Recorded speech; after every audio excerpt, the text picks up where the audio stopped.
ಪರಿಮಳ ಅವಳನ್ನು ಸಾಂತ್ವನಗೊಳಿಸುವಂತೆ, ಏನಕ್ಕ, ನನ್ನ ಬಗ್ಗೆ ನಿನಗೆ ವಿಶ್ವಾಸ ಇಲ್ವಾ?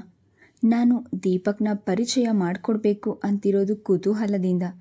ನಮ್ಮ ಅಕ್ಕನ ಮನಸ್ಸನ್ನು ಗೆದ್ದಿರೋ ಆ ಮನ್ಮಥ ಯಾರು ಅಂತ ನೋಡಬೇಕು ಅನ್ನಿಸ್ತಾ ಇದೆ.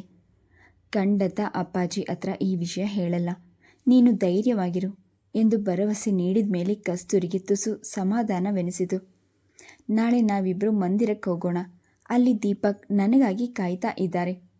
ಪರಿಮಳ ತುಂಟನಾಗಿ ಬೀರಿ ಕಣ್ಮಿಟಿಕ್ಸುತ್ತಾ, ಓಹೋ, ಅಮ್ಮವರು ದಿನನಿತ್ಯ ದೇವಸ್ಥಾನಕ್ಕೆ ಹೋಗೋದು ಈ ಭಗವಂತನ ದರ್ಶನಕ್ಕೋ ಎಂದು ಚೀಡಿಸಿದಾಗ ಕಸ್ತೂರಿ ನಸುನಾಚಿದ್ಲು. ಕಸ್ತೂರಿ ಪರಿಚಯ ಮಾಡಿಸಿದ ಯುವಕನಿಂದ ಪರಿಮಳಗೆ ಒಂದು ಕ್ಷಣ ದೃಷ್ಟಿ ಕೀಳಲಾಗಲಿಲ್ಲ. ಎತ್ತರ ನಿಲುವಿನ ಸದೃಢ ಮೈಕಟ್ಟಿನ ರೂಪವಂತ ದೀಪಕ್, ಹಾಲು ಬಿಳುಪಿನ ಮೈಬಣ್ಣ, ಎತ್ತಿ ಬಾಚಿದ ಸೊಂಪಾದ ತಲೆ ಕೂದಲು ಅವನ ಮುಖಕ್ಕೆ ಸೌಜನ್ಯತೆಯ ಕಳೆ ನೀಡಿತು. ಸ್ನೇಹಪರತೆ ಚೆಲುವು ಕಣ್ಗಳು, ಸೂಕ್ಷ್ಮತೆಯ ಅಗಾರದಂತಿದ್ದ ನೀಲವಾದ ಮೂಗು, ನಿರ್ಮಲ ನಗೆಯನ್ನು ಹೊತ್ತ ತುಟಿಗಳು. ಮೀಸೆಯಿಂದ ಅವನ ಮುಖದಲ್ಲೂ ಒಂದು ಬಗೆಯ ಪೌರುಷದ ಆಕರ್ಷಣೆ ಹೊರಸೂಸುತ್ತಿತ್ತು. ನಮಸ್ತೆ ಪರಿಮಳಾಜಿ.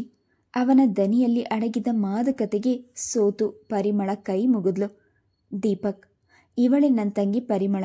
ಹೆಸರಿಗೆ ನನ್ನ ತಂಗಿಯಾದರೂ ತಿಳಿವಳಿಕೆ, ಧೈರ್ಯ, ಆತ್ಮವಿಶ್ವಾಸದಲ್ಲಿ ನನಗಿಂತ ಮೇಲು. ಅದಕ್ಕೆ ನಮ್ಮಿಬ್ಬರ ವಿಷಯ ಇವಳ ಹತ್ರ ಹೇಳ್ಕೊಂಡಿದ್ದೀನಿ. ಕಸ್ತೂರಿ ಹೇಳಿದಾಗ ದೀಪಕ್ ಪರಿಮಳ ಕಡೆ ತಿರುಗಿದ. ನಿಮ್ಮನ್ನು ಮೀಟ್ ಮಾಡಿದ್ದು ತುಂಬ ಸಂತೋಷ. ಕಸ್ತೂರಿ ನಿಮ್ಮ ವಿಷಯ ತುಂಬ ಹೇಳ್ತಿರ್ತಾಳೆ. ಮಂದಿರದ ಒಳಗೆ ಪ್ರವೇಶಿಸಿ ಪ್ರಾರ್ಥನೆ ಮುಗಿಸಿದ ಮೇಲೆ ಮೂವರು ಹೊರಗೆ ಬಂದರು. ಆಗ ದೀಪಕ್ ಪರಿಮಳಳನ್ನು ಉದ್ದೇಶಿಸಿ, 4 ದಿನ ಸ್ನೇಹ ಮಾಡೋ ಉದ್ದೇಶದಿಂದ ನಾನು ಕಸ್ತೂರಿ ಜೊತೆ ಓಡಾಡ್ತಾ ಇಲ್ಲ. ನಾವು ಶ್ರೀಮಂತರು ಅಲ್ಲದೇ ಇರ್ಬೋದು, ಆದರೆ ನಂಬಿ ಬಂದಿರೋ ಹೆಣ್ಣನ್ನು ಬಾಳಿಸ್ಬೇಕು ಅನ್ನೋ ಔಹಾರ್ಯ, ಆಸೆ ಎರಡೂ ನನಗಿದೆ.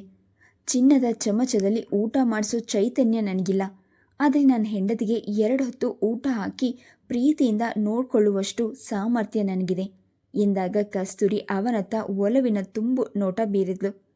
ದೀಪಕ್ ಮೋಹಕ ನಗೆ ಬೀರಿ ಅದನ್ನು ಸ್ವೀಕರಿಸಿದಾಗ ಪರಿಮಳ ಅವರಿಬ್ಬರನ್ನೇ ತದೇಕ ಚಿತ್ತದಿಂದ ಗಮನಿಸಿದ್ಲು. ಯೌವನದ ಹುಚ್ಚು ಹೊಳೆಯಲ್ಲಿ ಈಜುವರಂತೆ ಕಾಣುತ್ತಿರಲಿಲ್ಲ ಅವರು. ಪ್ರೀತಿಯ ಮಹಾಪೂರದಲ್ಲಿ ಇಂದು ಪುನೀತರಾದವರಂತೆ ಅವರಿಬ್ಬರ ಮುಖದಲ್ಲಿ ತನ್ಮಯತೆ ಗೋಚರಿಸುತ್ತಿತ್ತು. ಒಬ್ಬರಿಗೊಬ್ಬರು ಹೇಳಿ ಮಾಡಿಸಿದಂಥ ಜೋಡಿ ಎಂದ್ಕೊಂಡ್ಳು ಪರಿಮಳ.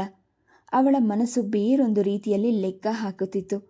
ಮನೆಗೆ ಬಂದ ಮೇಲೂ ಗಂಭೀರವಾಗಿದ್ದ ತಂಗಿಯನ್ನು ಕಂಡು ಕಸ್ತೂರಿ ಅಳುಕಿನಿಂದ, ಯಾಕೆ ಪರಿಮಳ, ದೀಪಕ್ ನಿನಗೆ ಹಿಡಿಸ್ಲಿಲ್ವೇ? ಬಂದಾಗಲಿಂದ ತುಂಬ ಮೌನವಾಗಿದೆಯಲ್ಲ ಎಂದಾಗ ಪರಿಮಳ ಅವಳತ್ತ ಕಿರುನೋಟ ಬೀರಿದ್ಲು. ಹೇಳಿದ್ರೆ ನಿನಗೆ ತುಂಬ ಜಂಬ ಬಂದ್ಬಿಡುತ್ತೆ.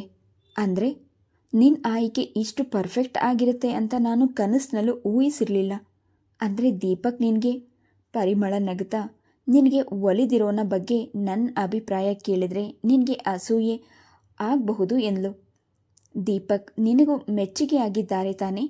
ಕಸ್ತೂರಿ ಉತ್ಸಾಹದಿಂದ ಕೇಳಿದಾಗ ಪರಿಮಳ ಒಂದು ಬಗೆಯಾಗಿ ನಕ್ಕು, ನೀನು ನನ್ನ ಅಕ್ಕ ಅಲ್ಲದೆ ಹೋಗಿದ್ರೆ ಅವನ್ನ ನಾನೇ ಆರಿಸ್ಕೊಂಡು ಹೊರಟು ಹೋಗ್ತಿದ್ದೆ ಎಂದು ಕಣ್ಣು ಮೆಟ್ಟಿಸಿದ್ಲು. ತಂಗಿಯ ಮಾತು ಕೇಳಿ ಕಸ್ತೂರಿ ಮನಪೂರ್ವಕವಾಗಿ ನಕ್ಕಳು. ಅವಳ ಪ್ರೋತ್ಸಾಹ, ಬೆಂಬಲ ತಮಗೆ ಸಿಕ್ಕಿದೆ ಎಂದು ಕಸ್ತೂರಿಯ ಮನಸ್ಸಿಗೆ ತುಂಬ ತೃಪ್ತಿಯಾಗಿತ್ತು. ಆದರೆ ಆ ಸಂತೋಷ, ಸಂತೃಪ್ತಿ ಬಹಳ ಕಾಲ ಕಸ್ತೂರಿಯಲ್ಲಿ ಉಳಿಯದಂತೆ ಸಂದರ್ಭ ಅನಿರೀಕ್ಷಿತವಾಗಿ ಎದುರಾಗಿತ್ತು. ಸುರೇಂದ್ರನಾಥ್ ಜೈನ್ರವರು ಶಾಂತಿಲಾಲ್ ಕುಟುಂಬದವರೊಡನೆ ಸಮಾಲೋಚನೆ ನಡೆಸಿ ಮದುವೆಯ ನಿಶ್ಚಿತಾರ್ಥದ ಏರ್ಪಾಟು ಮಾಡುತ್ತಿರುವರೆಂದು ತಿಳಿದಾಗ ಕಸ್ತೂರಿ ದಿಗ್ಭ್ರಾಂತಳಾಗಿ, ಪರಿಮಳ, ನೀನು ಹೇಳ್ತಿರೋದು ನಿಜನಾ ಎಂದು ಉದ್ಗಾರ ತೆಗೆದ್ಲು. ಮುಂದಿನ ವಾರ ಶಾಂತಿಲಾಲ್ ಮಗ ಕುನಾಲ್ ಜೊತೆ ನಿನ್ನ ಎಂಗೇಜ್ಮೆಂಟ್ಗೆ ಎಲ್ಲ ಸಿದ್ಧತೆಗಳು ನಡೀತಾ ಇದೆ ಕಸ್ತೂರಿ. ಈಗೇನು ಮಾಡಬೇಕು ಅಂತಿದೆಯಾ ಹೇಳು, ಅದನ್ನು ಬಾಯಿ ಬಿಟ್ಟು ಹೇಳಬೇಕೆ ಎನ್ನುವಂತೆ ಅರ್ಥ ನೋಟ ಬೀರಿದ್ಲು ಕಸ್ತೂರಿ. ನೀನೀಗ ಅಪ್ಪಾಜಿನ ಪ್ರತಿಭಟಿಸಿ ನಿಲ್ತೀಯೋ ಅಥವಾ ದೀಪಕ್ನ ಮರೆತು? ಪರಿಮಳ ಎಂದಿನಂತೆ ಬಿರುಸಾಗಿ ಅವಳ ಬಾಯಿಯಿಂದ ತನ್ನ ಹೆಸರು ಕೇಳಿದಾಗ ಪರಿಮಳ ಆಶ್ಚರ್ಯದಿಂದ ಕಸ್ತೂರಿಯತ್ತ ನೋಡಿದ್ಲು. ದೀಪಕ್ನ ಮರೆತು ನಾನು ಬದುಕಿರೋಕ್ಕೆ ಸಾಧ್ಯವಿಲ್ಲ ಅಂತ ಗೊತ್ತಿದ್ರೂ ನೀನು ಈ ರೀತಿ ಮಾತನಾಡ್ತಾ ಇದೆಯಾ? ಹಾಗಾದರೆ ಅಪ್ಪಾಜಿಗೆ ಈ ವಿಷಯ ಹೇಳಿಬಿಡು. ಅದು ನನ್ನಿಂದ ಸಾಧ್ಯವಿಲ್ಲ. ಪರಿಮಳ ಬೇಸರದಿಂದ, ಮತ್ತೆ ಇನ್ನೇನು ಮಾಡಬೇಕು ಅಂತಿದ್ಯಾ, ಅದನ್ನಾದರೂ ಹೇಳು ಎಂದೊಡನೆ ಮುಳುಗುತ್ತಿದ್ದವರ ಕೈಗೆ ಸಿಗುವ ವಸ್ತುವನ್ನೇ ಜೀವ ಭಯಕ್ಕಾಗಿ ಹಿಡಿದುಕೊಂಡವಳಂತೆ ಕಸ್ತೂರಿ ಪರಿಮಳಳ ಕೈಯನ್ನು ಬಿಗಿಯಾಗಿ ಇಟ್ಕೊಂಡ್ಳು. ಏನು ಮಾಡಬೇಕು ಅಂತ ನನಗೂ ತೋಚ್ತಾ ಇಲ್ಲ ಪರಿಮಳ, ಈಗ ನೀನೇ ಏನಾದರೂ ಸಹಾಯ ಮಾಡು. ಹೇಗೆ ಸಹಾಯ ಮಾಡಬೇಕೆಂದು ಪರಿಮಳಳಿಗೂ ಸ್ವಲ್ಪ ಹೊತ್ತು ತೋಚಲಿಲ್ಲ. ಮನಸ್ಸು ಮಾಡಿದರೆ ಸುರೇಂದ್ರನಾಥ್ ಜೈನರ ಬಳಿ ದೀಪಕ್ ವಿಷಯ ಹೇಳುವಷ್ಟು ದಿಟ್ಟತನ ಅವಳಲ್ಲಿತ್ತು. ಆದರೆ ಅದರ ಪರಿಣಾಮ ಜೈನ್ರವರು ಖಂಡಿತ ಅದಕ್ಕೆ ಒಪ್ಪದೆ ಕಸ್ತೂರಿಯನ್ನು ಗೃಹ ಬಂಧನದಲ್ಲಿ ಇಡಬಹುದು. ತಾವು ಆಯ್ಕೆ ಮಾಡಿದ ಹುಡುಗನೊಂದಿಗೆ ಬಲವಂತವಾಗಿ ಅವಳ ಮದುವೆ ಮಾಡಬಹುದು. ಆದರೆ ಪರಿಮಳಳಿಗೆ ಬೇಕಿದ್ದು ಅದಲ್ಲ. ತಂದೆಯ ಕಟ್ಟುನಿಟ್ಟಿನ ಮಾತಿಗೆ ಮಗಳು ತಲೆಬಾಗಿ ಸೋತ್ರೆ ದೀಪಕ್ ಕಸ್ತೂರಿಯನ್ನು ಮರೆತು ಮುಂದೆ ಬೇರೆ ಹುಡುಗಿಯನ್ನು ಮದುವೆ ಆಗಬಹುದು, ಅಥವಾ ಕಸ್ತೂರಿಯನ್ನು ಬಿಟ್ಟು ಇಲ್ಲಲಾರದೆ ಕೊರಗಿನಿಂದ ಆತ್ಮಹತ್ಯೆ ಮಾಡ್ಕೊಳ್ಬೋದು. ಅದರಿಂದ ಪರಿಮಳಳಿಗೆ ಸಿಗುವ ಲಾಭವಾದರೂ ಏನು? ಕಸ್ತೂರಿ ಎಂದೆಂದಿಗೂ ಕೋಟ್ಯಾಧೀಶ್ವರ ಮನೆಯ ಸೊಸೆಯಾಗಿ ಸುರೇಂದ್ರನಾಥ್ ಜೈನರ ಮುದ್ದಿನ ಮಗಳಾಗಿ ಉಳಿಯುತ್ತಾಳೆ. ಅಂದಮೇಲೆ ಪರಿಮಳಗೆ ಉಳಿಯೋದಾದರೂ ಏನು? ಸುರೇಂದ್ರನಾಥ್ ಜೈನರ ಅಣ್ಣನ ಮಗಳು ಹಾಗೂ ಕಸ್ತೂರಿಯ ಪ್ರೀತಿಯ ತಂಗಿ ಎಂಬ ಹೆಸರಷ್ಟೇ. ಅಷ್ಟಕ್ಕೆ ತೃಪ್ತಿಪಡುವ ಸ್ವಭಾವದವಳೇ ಅಲ್ಲ ಈ ಪರಿಮಳ. ಅವಳ ಮನಸ್ಸಿನ ಆಸೆ ಆಕಾಂಕ್ಷೆಗಳು ಹಿಮಾಲಯ ಪರ್ವತದಷ್ಟು ಆಗಾಧವಾಗಿತ್ತು. ಆ ಭವ್ಯ ಮಹಲಿನ ಯಜಮಾನಿಯಾಗಿ, ಬೃಹತ್ ವ್ಯವಹಾರದ ಒಡತಿಯಾಗಿ, ದೀಪಕ್ನಂಥ ಸುಂದರ ಯುವಕನ ಮಡದಿಯಾಗಿ ತನ್ನ ಯೋಚನೆಗಳಿಗೆ ತಾನೇ ಬೆಚ್ಚಿದ್ಲು ಪರಿಮಳ. ದೀಪಕ್ನ ಮಡದಿಯಾಗಲು ಈ ಜನ್ಮದಲ್ಲಿ ತನಗೆ ಸಾಧ್ಯ ಆಗೋದಿಲ್ಲವೆಂಬ ಕಟ್ಟು ಸತ್ಯ ಅವಳಿಗೆ ಗೊತ್ತಿತ್ತು. ಆದರೆ ಈ ಆಸ್ತಿ ಅಂತಸ್ತಿನ ಉತ್ತರಾಧಿಕಾರಿಯಾಗಿ ವಿಜೃಂಭಿಸಿ ಮೆರೆಯುವ ಅವಕಾಶ ತನಗಾಗಿಯೇ ಮಡಿಲಲ್ಲಿ ಬಂದು ಬಿದ್ದಿದೆ ಎಂಬ ವಿಷಯ ಮಾತ್ರ ಅವಳಿಗೆ ಮನದಟ್ಟಾಗಿತ್ತು. ಯಾವ ರೀತಿ ಯೋಚನೆಗಳನ್ನು ರೂಪಿಸಿಕೊಳ್ಬೇಕೆಂದು ಅವಳಾಗಲೇ ನಿರ್ಧರಿಸಿಕೊಂಡಿದ್ಲು. ಅಂತೆಯೇ ಅವಳು ಕಸ್ತೂರಿಯ ಕಡೆ ತಿರುಗಿ, ಅಪ್ಪಾಜಿಗೆ ನಾವು ದೀಪಕ್ ಬಗ್ಗೆ ತಿಳಿಸೋದು ಬೇಡ, ನೀನು ದೀಪಕ್ಕಿಂದ ದೂರವಾಗೋದು ಬೇಡ, ಅದಕ್ಕೆ ನಾನೊಂದು ಪ್ಲ್ಯಾನ್ ಹೇಳ್ತೀನಿ ಎಂದ್ಲು. ಅದರ ಪ್ರಕಾರ ಮುಂದಿನ ವಾರದವರೆಗೂ ಕಸ್ತೂರಿ ಚಕಾರವೆತ್ತದೆ ಮನೆಯಲ್ಲಿ ನಡೆಯುತ್ತಿರುವ ಸಂಭ್ರಮದ ಸಿದ್ಧತೆಗಳನ್ನು ಮೌನವಾಗಿ ಸಹಿಸಿದ್ಲು. ಕುನಾಲ್ಗೆ ಕಸ್ತೂರಿಯನ್ನು ಒಮ್ಮೆ ಭೇಟಿಯಾಗಿ ಮಾತನಾಡಿಸಬೇಕೆಂದು ತುಂಬ ಆಸೆ ಇತ್ತು. ಆದರೆ ಕಟ್ಟು ಸಂಪ್ರದಾಯಸ್ಥರಾದ ಸುರೇಂದ್ರನಾಥ್ರವರು ವಿವಾಹಕ್ಕೆ ಮುಂಚೆಯೇ ಗಂಡು ಹೆಣ್ಣು ಸೌಹಾರ್ದತೆಯಿಂದ ಸ್ನೇಹ ಸಲಿಗೆ ಬೆಳೆಸೋದು ಸುತಾರಾಮ್ ಒಪ್ಪಲಿಲ್ಲ. ಎಂದಿದ್ರು ಅವಳು ನಿಮ್ಮನೆ ಹುಡುಗಿ, ಮದುವೆ ಆದಮೇಲೆ ಒಟ್ಟಿಗೆ ಕೂಡಿ ಬಾಳೋದು ಇದ್ದೇ ಇರುತ್ತೆ. ಈಗ ಅವಳ ಜೊತೆ ಏಕಾಂತವಾಗಿ ಮಾತನಾಡೋಕ್ಕೆ ನಾನು ಅವಕಾಶ ಕೊಡಲ್ಲ ಎಂದು ಖಡಾಖಂಡಿತವಾಗಿ ಹೇಳಿಬಿಟ್ರು. ತಾನು ಪ್ರೀತಿಸಿ ಮದುವೆ ಆಗ್ತಿದ್ರೆ ಕಸ್ತೂರಿಗೂ ಕುನಾಲ್ನಷ್ಟು ನಿರಾಸೆ ಆಗುತ್ತಿತ್ತೋ ಏನೋ. ಈಗಂತೂ ಅವನ ಕಾಟ ಕಳೆದಿದ್ದೇ ಸಾಕು ಎನ್ನುವಂತೆ ತಂದೆಗೆ ಮನಸ್ಸಿನಲ್ಲೇ ಕೃತಜ್ಞತೆಯನ್ನು ಅರ್ಪಿಸಿದ್ಲು. ನಿಶ್ಚಿತಾರ್ಥದ ಇಂದಿನ ರಾತ್ರಿ ಮನೆಯಲ್ಲಿ ಮಲಗಿದ್ದ ಕಸ್ತೂರಿ ಬೆಳಗ್ಗೆ ಎದ್ದಾಗ ಕಾಣೆಯಾಗಿದ್ಲು.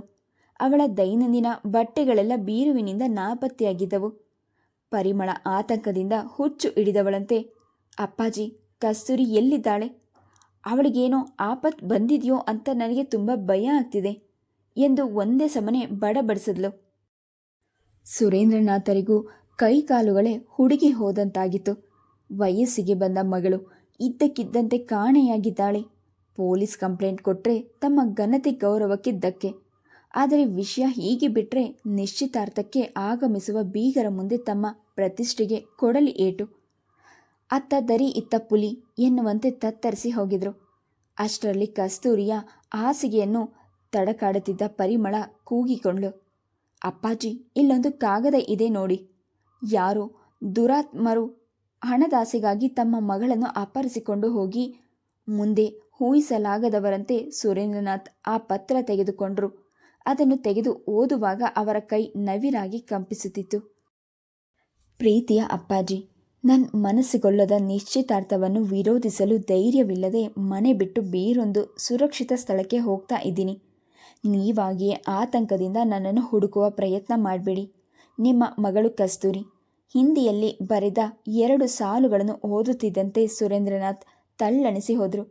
ತಮ್ಮ ಮುದ್ದಿನ ಮಗಳು ಇಂಥದೊಂದು ಸಾಹಸ ಮಾಡೋದೆಂದು ಅವರ ಕನಸಿನಲ್ಲೂ ಊಹಿಸಿರಲಿಲ್ಲ. ನಿಶ್ಚಿತಾರ್ಥದ ಹಿಂದಿನ ರಾತ್ರಿ ಕಸ್ತೂರಿ ರಹಸ್ಯವಾಗಿ ಮನೆ ಬಿಟ್ಟು ದೀಪಕ್ನ ಮನೆಗೆ ಹೋಗಲು ಸಹಾಯ ಮಾಡಿದವಳೆ ಪರಿಮಳ. ಸುರೇಂದ್ರನಾಥ್ ಮಗಳಿಗೆ ನಿಶ್ಚಿತಾರ್ಥ ಮಾಡುವ ದಿನವೇ ಕಸ್ತೂರಿ ಸಬ್ ರಿಜಿಸ್ಟ್ರಾರ್ ಆಫೀಸ್ನಲ್ಲಿ ದೀಪಕ್ನನ್ನು ಮದುವೆಯಾಗುತ್ತಿದ್ದಾಳೆ. ದೀಪಕ್ನ ಗೆಳೆಯ ನೊಬ್ಬನ ಕಡೆಯವರು ನೋಂದಣಿ ಕಚೇರಿಯಲ್ಲಿ ಇದ್ದುದರಿಂದ ತುರ್ತಾಗಿ ವಿವಾಹದ ಏರ್ಪಾಟು ನಡೆಯಲು ಸಾಧ್ಯವಾಗಿತ್ತು. ದೀಪಕ್ಗೆ ಕಸ್ತೂರಿಯ ನಿಶ್ಚಿತಾರ್ಥದ ವಿಷಯ ತಿಳಿಸಿ ಅವಳನ್ನು ಮದುವೆಯಾಗುವ ಸಿದ್ಧತೆಗಳೆಲ್ಲ ಪರಿಮಳಾಣೆ ಹೆಗಲ ಕೊಟ್ಟಿದ್ರು ಅವಳ ಹೆಸರು ನೆಪಾಂತ್ಯದಲ್ಲಿ ಉಳಿಯುವಂತೆ ಎಚ್ಚರಿಕೆ ವಹಿಸಿದ್ಲು. ಅವಳು ಸುರೇಂದ್ರನಾಥ್ ಅವರ ಮುಂದೆ ಆಘಾತ ನಟಿಸುತ್ತಾ, ಅಪ್ಪಾಜಿ, ಕಸ್ತೂರಿ ಯಾಕೆ ಹೀಗೆ ಮಾಡ್ತಿದ್ದಾಳೆ? ನೀವು ಅವಳ ಬಗ್ಗೆ ಎಷ್ಟು ನಂಬಿಕೆ ವಿಶ್ವಾಸ ಇಟ್ಟಿದ್ರಿ, ಅದಕ್ಕೆ ದ್ರೋಹ ಬಗೆದ್ಬಿಟ್ಲು. ಈಗ ಸಂಜೆ ಬರೋ ಅತಿಥಿಗಳ ಮುಂದೆ ನೀವು ತಲೆ ತಗ್ಗಿಸಿ ನಿಂತ್ಕೊಳ್ಳೋ ಹಾಗೆ ಮಾಡ್ತಾಳೆ ಅಂತ ನಾನು ಕನಸಿನಲ್ಲೂ ಎಣಿಸಿರಲಿಲ್ಲ ಎಂದು ವ್ಯಥೆಯಿಂದ ಉದ್ಗಾರ ಎತ್ತಿದ್ಲು. ಮಾತನಾಡಲು ಆಗದಷ್ಟು ಸುರೇಂದ್ರನಾಥ್ ಅವರ ಬಡಲು ಹುರಿಯುತ್ತಿತ್ತು. ಕೂಡಲೇ ಮಗಳ ಆರೋಗ್ಯದ ಸಲುವಾಗಿ ನಿಶ್ಚಿತಾರ್ಥ ಮುಂದಕ್ಕೆ ಹಾಕಬೇಕೆಂದು ಬಾವಿ ಬೀಗರಿಗೆ ಸುದ್ದಿ ಮುಟ್ಟಿಸಿ ತಾತ್ಕಾಲಿಕವಾಗಿ ತಮ್ಮ ಘನತೆ ಉಳಿಸಿಕೊಂಡಿದ್ರು. ಆದರೆ ಅವರ ಹೃದಯದಲ್ಲಿ ಮಗಳ ಬಗ್ಗೆ ಅಗಾಧವಾಗಿ ಬೆಳೆದು ಬಂದಿದ್ದ ಪ್ರೀತಿ, ಮಮಕಾರ, ವಾತ್ಸಲ್ಯವೆಲ್ಲ ಹಾವಿಯಾಗಿ ಹೋಗಿತ್ತು. ಕಸ್ತೂರಿ ಈಗ ಎಲ್ಲಿದ್ದಾಳೆ? ಏನು ಮಾಡ್ತಿದ್ದಾಳೆ? ಇಷ್ಟು ಧೈರ್ಯ ಅವಳಿಗೆ ಹೇಗೆ ಬಂತು ಎಂಬ ಪ್ರಶ್ನೆಗಳು ಅವರನ್ನು ಮುತ್ತಿಗೆ ಹಾಕಿ ಘಾಸಿಗೊಳಿಸಿದವು. ಅವರ ಪ್ರಶ್ನೆಗಳಿಗೆ ಉತ್ತರ ಕೊಡುವಂತೆ 2 ದಿನದ ನಂತರ ಕಸ್ತೂರಿ ಮತ್ತೆ ತಂದೆಯ ಮಗಳಾಗಿ ಹಿಂತಿರುಗಿದ್ಲು, ದೀಪಕ್ನ ಪತ್ನಿಯಾಗಿ. ಕೆಂಡ ಮಂಡಲವಾಗಿಬಿಟ್ರು ಸುರೇಂದ್ರನಾಥ್ ಜೈನ್. ಮಗಳು ಯಾರೋ ಗೆಳತಿಯ ಮನೆಯಲ್ಲಿದ್ದಾಳೆ, 2 ದಿನ ಬಿಟ್ಟು ಬಂದರೆ ಯಾವ ರೀತಿ ಚೀಮಾರಿ ಹಾಕಬೇಕೆಂದು ಲೆಕ್ಕ ಹಾಕ್ಕೊಂಡಿದ್ದೆಲ್ಲ ಈಗ ತಲೆ ಕೆಳಗಾಗಿತ್ತು. ಕಸ್ತೂರಿ, ತಮ್ಮ ಮುದ್ದು ಮಗಳು ಕಸ್ತೂರಿ, ಈಗ ಬೇರೊಬ್ಬನ ಜೊತೆಯಲ್ಲಿ ಜೀವನ ಹಂಚಿಕೊಂಡು ಬಂದಿದ್ದಾಳೆ ಎಂಬ ಕಠೋರ ಸತ್ಯದ ಅರಿವಾದಾಗ ಹೆಂಡತಿಯ ಜೊತೆ ಮಗಳು ಯಾಕೆ ಸಾಯಲಿಲ್ಲ ಎಂದು ಯೋಚಿಸುವಷ್ಟು ಕಠಿಣಗೊಂಡಿತ್ತು ಅವನ ಮನಸ್ಸು. ಕಸ್ತೂರಿ ಅತರ ಸ್ವರದಲ್ಲಿ, ಅಪ್ಪಾಜಿ, ನಿಮಗೆ ಹೇಳ್ದೆ ಮದುವೆ ಆಗಿದ್ದು ನನ್ನ ತಪ್ಪು. ಆದರೆ ದೀಪಕ್ಗೆ ನನ್ನ ಹೃದಯ ಕೊಟ್ಟ ಮೇಲೆ ಇನ್ನೊಬ್ಬನ ಜೊತೆ ಬಾಳ್ವೆ ಮಾಡೋಕ್ಕೆ ನನ್ನಿಂದ ಸಾಧ್ಯ ಆಗಲಿಲ್ಲ. ಹಾಗಂತ ನಿಮ್ಮ ಮುಂದೆ ಹೇಳ್ಕೊಳ್ಳು ಅಂತ ಎದೆಗಾರಿಕೆಯೂ ನನಗಿರಲಿಲ್ಲ. ನನಗುಳಿದಿದ್ದು ಇದೊಂದೇ ದಾರಿ ಅಪ್ಪಾಜಿ. ದೀಪಕ್ ತುಂಬ ಒಳ್ಳೆಯವರು. ಅವರು ಬಡವರಾದರೂ ಪ್ರೀತಿ, ವಿಶ್ವಾಸ, ಗೌರವ, ನಂಬಿಕೆ ಎಲ್ಲದರಲ್ಲೂ ತುಂಬ ಶ್ರೀಮಂತರು. ನಾನು ಅವರನ್ನು ನಾಳೆ ಜೊತೆಯಲ್ಲಿ ಕರ್ಕೊಂಡು ಬರ್ತೀನಿ. ನಮ್ಮನ್ನು ಕ್ಷಮಿಸಿ, ನೀವು ಆಶೀರ್ವಾದ ಮಾಡಬೇಕು ಎನ್ನುತ್ತಿದ್ದಂತೆ ಪರ್ವತದಲ್ಲಿ ಅಡಗಿಕೊಂಡಿದ್ದ ಸಪ್ನ ಅಗ್ನಿಯು ಲಾವಾರಸ ಹುಗುಳುವಂತೆ ಎದೆಯೊಳಗೆ ತಡೆ ಹಿಡಿದಿದ್ದ ಕೋಪಾವೇಶ ಜೈನರಿಗೆ ಮುಗಿಲೆದ್ದು ಹೊರ ಹೊಮ್ಮಿತ್ತು. ಆಶೀರ್ವಾದ? ಕದ್ದು ಹೋಡಿ ಹೋಗಿ ಮದುವೆಯಾದವರಿಗೆ ಹಿರಿಯರ ಆಶೀರ್ವಾದ ಬೇಕಾಯ್ತೆ? ಕೈ ಜಾರಿ ನೆಲದ ಪಾಲಾಗಿರೋ ಹಾಲನ್ನು ದೇವರ ನೈವೇದ್ಯಕ್ಕಿಡಲು ಸಾಧ್ಯವೇ? ಚೆಲ್ಲಿ ಹೋದ ಹಾಲು ಯಾವತ್ತಿದ್ರೂ ಬಚ್ಚಲು ಪಾಲು. ಅಪ್ಪಾಜಿ, ಕರಿಬೇಡ ಆ ಹೆಸರಿಂದ ನನ್ನನ್ನು. ರಾತ್ರೋರಾತ್ರಿ ಕಳ್ಳತನದಿಂದ ಮನೆ ಬಿಟ್ಟು ಹೋದಾಗಲೇ ನನ್ನ ಮಗಳು ನನ್ನ ಪಾಲಿಗೆ ಸತ್ತು ಹೋದ್ಲು. ಇನ್ನೊಬ್ಬನ ಹೆಂಡತಿಯಾಗಿ ನನ್ನ ಮುಂದೆ ನಿಂತು ಈ ಗಳಿಗೆಯಲ್ಲಿ ನಿನ್ನ ತಂದೆ ನಿನ್ನ ಪಾಲಿಗೆ ಸತ್ತು ಹೋಗಿದ್ದಾನೆ. ನನ್ನ ಆಶೀರ್ವಾದ ನಿನಗೆ ಈ ಜನ್ಮದಲ್ಲಿ ಸಿಗಲ್ಲ.